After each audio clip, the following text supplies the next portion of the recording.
inevitável uma situação como essa? Na verdade, a gente está vivendo com fenômenos da natureza.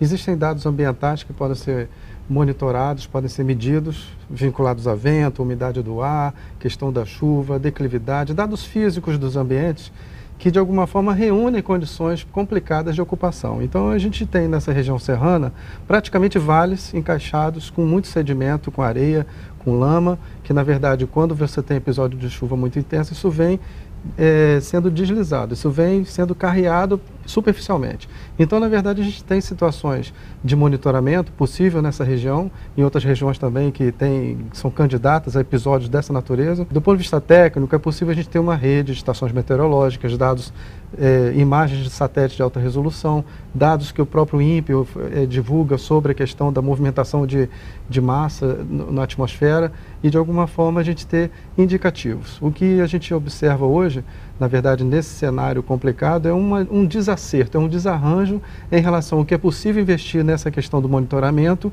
em relação à administração pública, que também tem uma responsabilidade sobre esses fenômenos que ocorrem nos municípios atingidos, e também essa questão da comunidade local.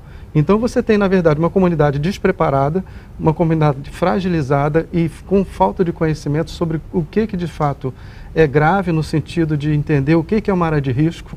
A ocupação envolve plano de habitação, o assentamento das pessoas não é só pensar na população da favela, do morro, é assentamento, um planejamento mais direcionado, mais estratégico do município e das regiões atingidas que eu digo com um fenômeno e que podem ainda ser atingidas nessa questão da ocupação. E qual o procedimento que a Prefeitura, o Governo do Estado e até agora o Governo Federal devem tomar para poder liberar essas áreas numa situação de emergência, dada essa previsão? Não existe uma retaguarda efetiva disso, na verdade uma estrutura alternativa para acomodar essas pessoas. Então isso é um problema sério, porque, por exemplo, áreas que ainda estão em risco hoje, a chuva continua, hoje de manhã a gente observa que a chuva se mantém lá na região serrana.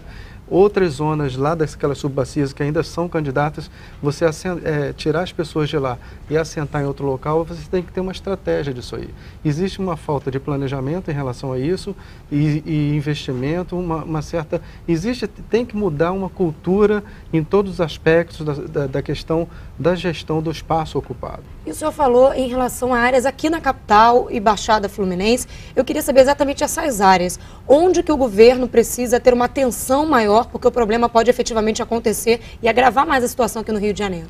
Na cidade do Rio de Janeiro já existe um mapeamento feito preliminarmente das áreas de risco, isso é uma missão da Prefeitura do Rio de Janeiro, mas existem outras áreas candidatas. Esse mapeamento tem que ser contínuo, tem que ser permanente e não é só mapear a questão de imagem de satélite, é mapear com agregação de dados ambientais das subbacias, essa questão da umidade do ar, episódios de chuva, a questão do solo. Então existe, na verdade, uma defasagem em relação a esse mapeamento no Rio de Janeiro, no estado também, entender como que o solo se comporta, a chuva, como é que é o vento, a questão ambiental de um modo geral e a questão da habitação, a questão de planejar o uso da terra. Isso é que é uma missão permanente e uma tarefa que deve ser vista com muito mais seriedade nos municípios fluminenses.